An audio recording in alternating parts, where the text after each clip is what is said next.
Welcome back to K&K Crochet. I'm KK. I'm Kristen. And today we wanted to talk about something.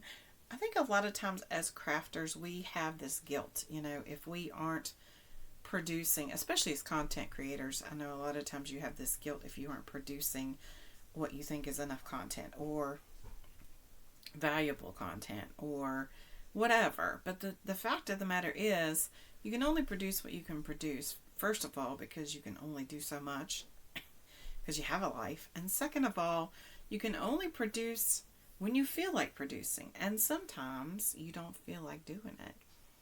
And sometimes you don't feel like doing a certain thing that you feel like you should be doing. And we call that your Crojo, right? You lost your Crojo. When your Crojo is a no-go, right? When you have no Crojo. So there are a couple of things we want to talk about that we do when you've lost your Crojo. And I've done all of these this past week. And it wasn't so much that I lost my Crojo. I wanted to crochet. I just wasn't sure what I wanted to crochet, and I couldn't quite figure it out. So here are some things I've done. None of them have particularly worked, but they've worked for me in the past. But all of them together, I think, have put me back on track to wanting to work on my projects. So number one, my go-to is always that I do a hat. And that's because we have a reason for hats. We have our outreach that we can use them for. And so I know they're always going to have a purpose and a place. And it's not wasted time, energy, effort, materials. It's all something that's going to be used. And if I've said it once, I've said it 100 times on here. I don't like to make things just to be making things. Although, when I lose my Crojo, sometimes I do make things just to make things. And it's not often. And normally it's not very material intensive, meaning I don't use a lot of materials. It's something small. But this time I did use a lot of materials, and I'm going to explain why in a little bit. So, number one, my first go-to project is a hat. How about you? Mine is a hat, or I scroll through my things and find something different. Right, and that's what I have. Number two, look through saved patterns. You've saved them for a reason. Sometimes I take this as an opportunity to go through those things and erase things that maybe at that moment caught my eye, but now I'm like, nah, I'm not feeling that. I'm never going to feel it. So that's a good time for me to clean out my bookmarks on my phone, my bookmarks on my computer, maybe patterns I've saved on YouTube, my watch later list or whatever. And I go through those and go, yeah, no, that was cute at the time. Excuse me, but it's nothing I'm probably ever going to do, so I'm going to delete it now. So that also gives me some kind of accomplishment, some kind of a feeling of accomplishment. It helps me to clean up that stuff so I never like to let that get really, really backlogged. So then number three, I watch YouTube. Now these are not in any particular order. It's just the things I thought of that I do during that time. So I'll watch other crocheters and see what they've made. I'm not one who likes to peruse YouTube and copy everything everybody else does all the time. I like to go to other places and look for patterns too. Not to say that I don't find a pattern I like through YouTube and make it. I do. But I don't like for all of my patterns to be that way. I like to go find unique and new ones on my own. So I pull a little bit from everything. Like right now I have one on my list that Ella did. One on my list that Julie from Chaos Mom Crochets did, Ella from No Catchy Name, and there's a couple others. So I always have those patterns that people have made, or like Spring's patterns that she's created. I always have those in the back of my mind as go-to things that I want to go back and look at, and I want to go back and check those out. But it's not always something that I don't always pull from those, but I do go back and look at them, and I have a list of those I want to do, and so I'll go back and look at those and see if that's something I want to start now. Like at Christmas time, I did You're the Inspiration Shawl by Spring, and that was one of those. I was in between patterns, and that was one I picked up because I knew it was on my list. Number four, like I said, sometimes I pull from the internet. I like to do internet searches and find things on there that are new and unusual for me and things that I want to do. They may not be new to anybody else, but they might be new to me. Number six, sometimes I just make something anyway, even though I don't feel like it. Sometimes I force myself to make something in hopes that it will bring about some kind of aha moment where I'm like, oh, I really do love to crochet and I miss doing it. Let's get back in there and do something.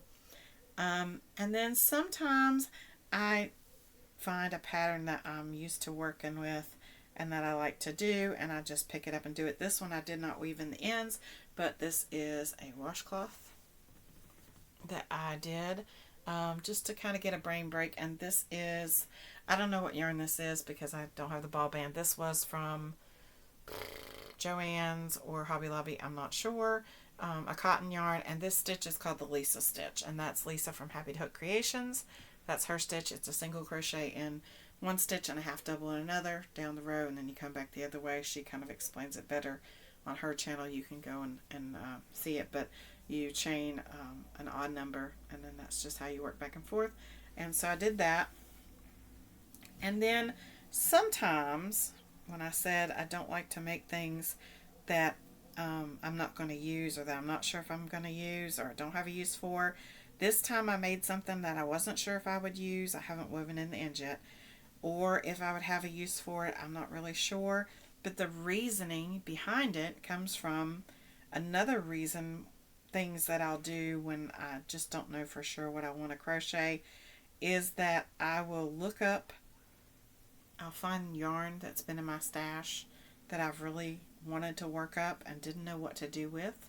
And that's what this was. I bought Yarn Bee Sugar Wheel Cotton Solids from Hobby Lobby when it was on clearance. And this is, one of them is called Pacific. I don't know what the other one is because I didn't have a ball band for it anymore. So what I did is, I'll have to put the pattern down below because I don't know who it was.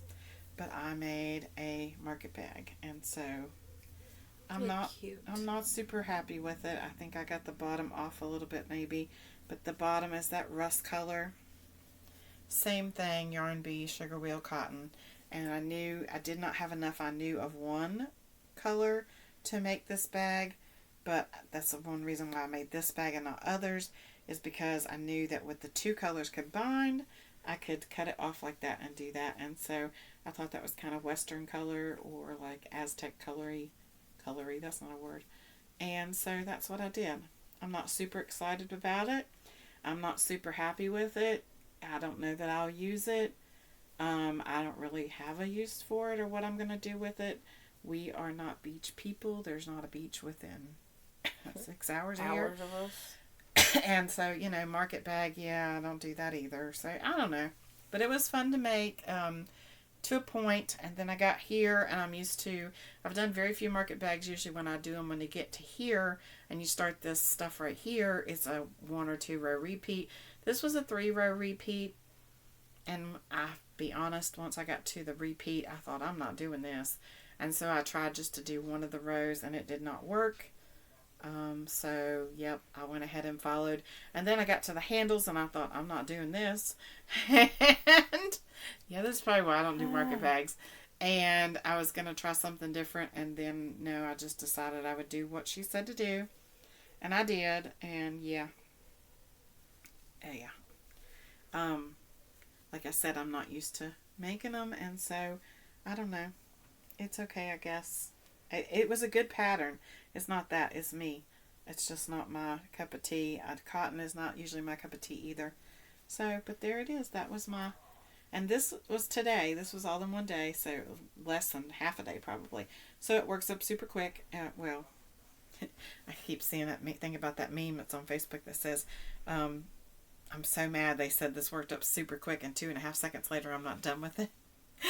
But it's... you know, a few hours of your day, and it can work up a lot quicker than I thought it would. So, yep, those were my brain breaks for today.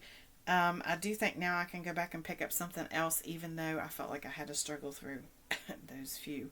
So, yeah, sometimes you got to struggle through some of the projects just to get there. Oh, and I did one other thing. This is a heart, and this is Jayda's and Stitch's heart, and it is just something I do all the time at Valentine's Day. A little puff heart. Super, super simple, easy once you get the hang of it. So, yeah. So, anyway, that's my go-to. How about you? Mine, like I said, is either a hat, or I'll go through and I'll just look up, like, yarn pattern, like crochet patterns, and I'll just scroll through YouTube. Or I'll go to somebody who I watch all the time, like Spring or Ella or Happy to Hook Creations or Litza at Coco's Crochet, and I'll just scroll through and find what they've been working on, get inspiration, be like, ooh, that reminds me of this pattern I saw a long time ago. And then I'll look at my yarn if I can't find nothing and find something. And one thing we didn't say we do is we talk to each other and to other crocheters too. Mm-hmm. And that kind of helps too, interacting on the Facebook groups and things. Like Yes. Kristen was the one that told me, do a washcloth or a dishcloth. She said, you'll give it as a gift or something. And so, yep, I did that. I did crochet around mine. I'm not so sure it's even enough, but it is what it is. And I really like the stitch, and I really like the colorway in this. So, yep, I got to weave in that end, and it'll be done, and I'll put it away for a gift of some sort and put it with something, body wash or something, and or dish soap or whatever, and that'll be what that's for.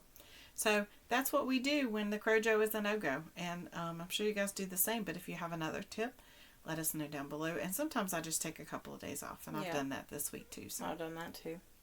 So let us know what you do when your Crojo is a no-go. And I think we've had this conversation before because it seems to happen a lot to all of us, and you get tired of doing the same thing over and over again. So let us know, and don't forget to be kind, because you know nobody else's journey. Bye.